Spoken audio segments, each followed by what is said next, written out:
Assalamualaikum warahmatullahi wabarakatuh. Salam budi luhur. Nama saya Intan Fatia dengan NIM 20315111062.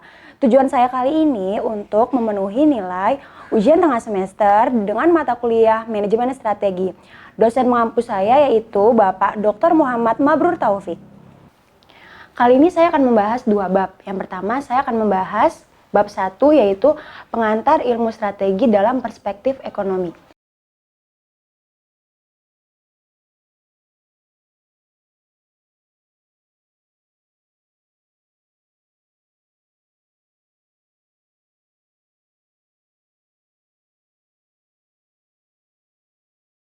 Tujuan bab ini yang pertama adalah menjelaskan manfaat belajar strategi, yang kedua ada menjelaskan manfaat belajar ekonomika, yang ketiga ada menguraikan berbagai hal mengenai globalisasi dan tantangan manajemen strategi. Dan yang terakhir ada mendeskripsikan peranan manajemen stakeholders.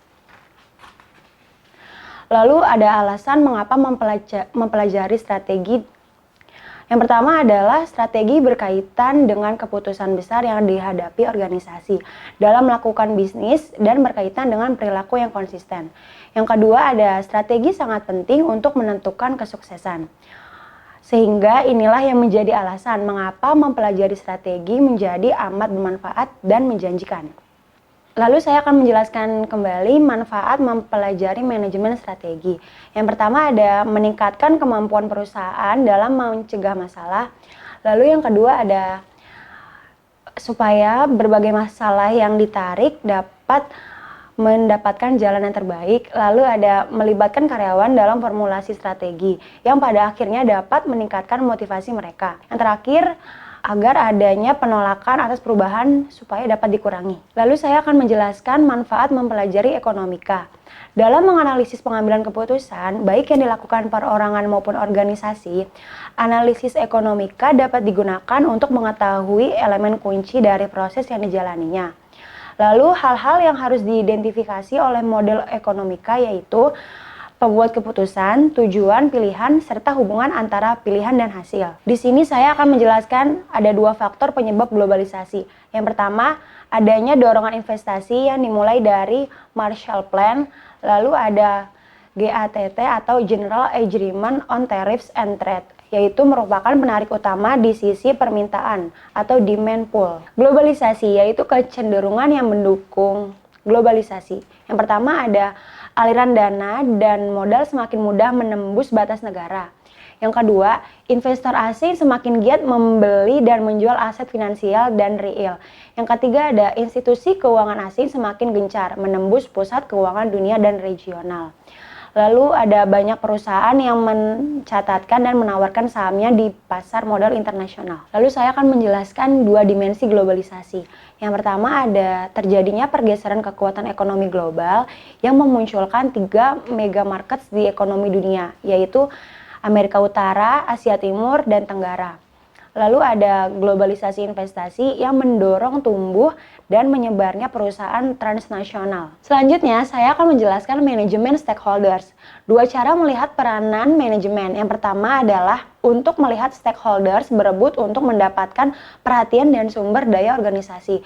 Yang kedua ada simbiosis antar stakeholders, yaitu manajer mengakui adanya saling ketergantungan antara para karyawan, pemasok, konsumen, pemegang saham, dan masyarakat pada umumnya. Selanjutnya saya akan menjelaskan beberapa tahapan manajemen stakeholders. Yang pertama adalah memetakan hubungan antar stakeholders, yang kedua ada memetakan koalisi stakeholders, yang ketiga ada mengidentifikasi kekuatan masing-masing stakeholders, dan yang terakhir adalah memantau kemungkinan pergeseran koalisi.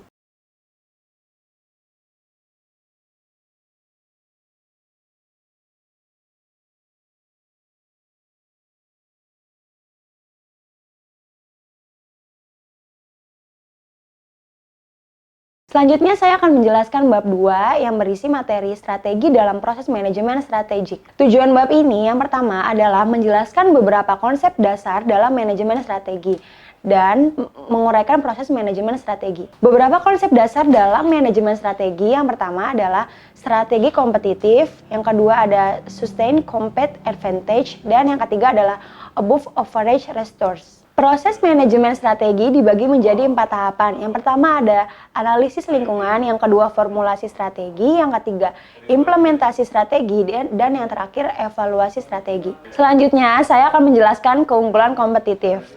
Suatu perusahaan dikatakan memiliki keunggulan kompetitif ketika perusahaan tersebut mempunyai sesuatu yang tidak dimiliki pesaing, lalu melakukan sesuatu lebih dari perusahaan lain dan mampu melakukan sesuatu yang tidak mampu dilakukan oleh perusahaan lain. 3 keunggulan kompetitif ada 3 model. Yang pertama ada model organisasi industri, yang kedua model berbasis sumber daya, dan yang ketiga model gerilya. Selanjutnya ada keunggulan kompetitif dalam tahapan model I-O. Yang pertama adalah mempelajari lingkungan eksternal, yang kedua memilih industri yang menarik, yang ketiga formulasi strategi, yang keempat implementasi strategi, dan yang terakhir adalah berusaha mencapai kinerja di atas rata-rata industri. Selanjutnya saya akan menjelaskan keunggulan kompetitif atau tahapan model research based.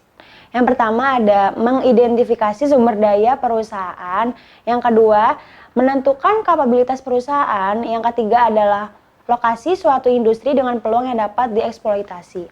Dan yang terakhir adalah memilih strategi terbaik untuk mengeksploitasi sumber daya dan kapabilitas dalam lingkungan industri. Selanjutnya saya akan menjelaskan keunggulan kompetitif dalam model gerilya. Yang pertama, berbagai macam-macam gangguan yang signifikan dan tidak diperkirakan sebelumnya dapat menghambat perusahaan dalam mencapai keunggulan kompetitif yang berkelanjutan. Lalu yang kedua adalah sebuah organisasi yang berhasil harus pandai dalam menyesuaikan dengan setiap perubahan yang terjadi. Lalu saya akan menjelaskan tentang hiperkompetisi dalam model gerilya. Yang pertama, yaitu lingkungan bisnis yang diwarnai dengan perubahan terus-menerus.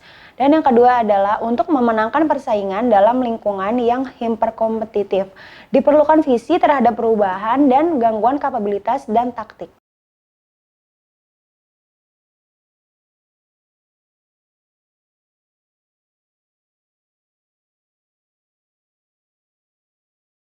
Halo semua, di sini saya dan rekan saya yang akan saya wawancarai dalam materi yang telah saya jelaskan tadi.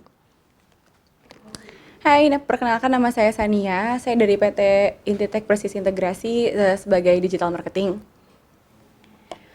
Di sini saya akan menjelaskan dan memberikan pertanyaan. Yang pertama, apa yang dimaksud dengan strategi dan mengapa suatu perusahaan itu perlu menerapkan sebuah strategi? Dan bagaimana menjelaskan bisnisnya. Ya, strategi merupakan sejumlah tindakan yang terintegrasi dan terkoordinasi yang diambil untuk mendayagunakan kompetensi inti serta memperoleh keunggulan bersaing. Perusahaan perlu menerapkan suatu strategi dalam menjalankan bisnisnya agar dapat mencapai daya saing strategis dan memperoleh laba tinggi. Selanjutnya saya akan memberikan pertanyaan. Sania bisa menyebutkan dan menjelaskan jenis strategi di level corporate dan beri masing-masing contoh perusahaan yang menjalankan bisnis tersebut. Yang pertama yaitu ada single industry firms, yaitu perusahaan akan berpartisipasi dalam bisnis tunggal seperti yang diterapkan oleh McDonald's, Ayam Bakar Wong Solo, dan Ayam Nyonya Soeharti. Dan yang kedua yaitu ada Relate Diversified Industry, yaitu perusahaan berpartisipasi dalam bisnis yang beragam. Dan yang ketiga ada Unrelated Diversified Industry, yaitu perusahaan berpartisipasi dalam bisnis yang beragam yang tidak saling berkait antara produk yang dihasilkan. Terima kasih ya Sania sudah memberikan jawaban yang bagus. Teman-teman, saya akan menyudahi video saya kali ini. Terima kasih sudah menonton. Wassalamualaikum warahmatullahi wabarakatuh. Salam budi luhur. Nama saya Intan Fatia dengan NIM 20315111062. Tugas saya kali ya. Bisa dikat kan? Bisa dikat. Tugas saya, tujuan saya. Ada Pak Umar. Ada suara dia. Ya. Ini saya dengan rekan kerja saya yang akan saya Kipaling. Gitu. materi yang telah saya jelaskan tadi. Bisa perkenalan diri dulu?